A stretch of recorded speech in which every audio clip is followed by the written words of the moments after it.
It's my feel-good breakfast show.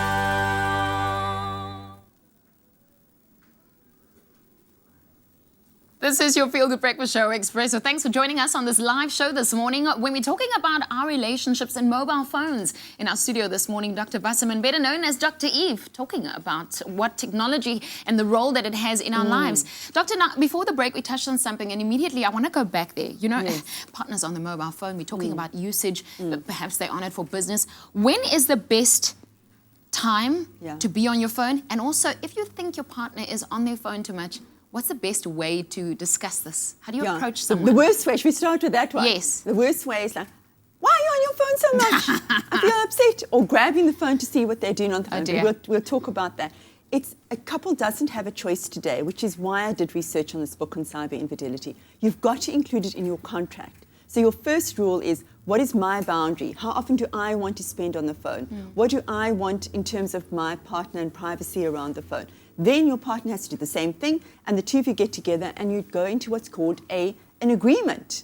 This is what we agree around our phones. We're going to spend time on our phones, but whenever I feel neglected, whenever I feel excluded, when I want to have a conversation with you, it's really important that you put that phone down and give me that attention. And if you are looking at something or reading something funny, it's fantastic to be able to share that with me, because it's a very rich world. We have different worlds, online and offline. We're different people online and offline. And it's really nice that the partner can also get to see who this online person is. Now, we've spoken about technology and addiction to technology on the show before. Immediately, I start thinking, what if you're the objective and you see it in someone else? So I don't think I'm addicted to my phone, but I think my partner is addicted to it. How can they seek help?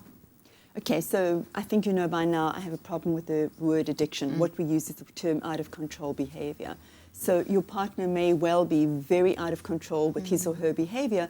Video games, which is a big thing as well. Gambling and shopping online for women is a big thing. Really? And then and then cheating online. Eve. And then cheating online, which is the research that I did. So there is a lot of needs that are met by us by being online. When does it become out of control? When it becomes bothersome to you and to your partner. When it creates distress in you, when you feel that you're out of control with it and you're not managing it any longer. You're smiling. Because I'm thinking of online shopping, but don't be distracted by my smile, Dr. Eve. I love your smile.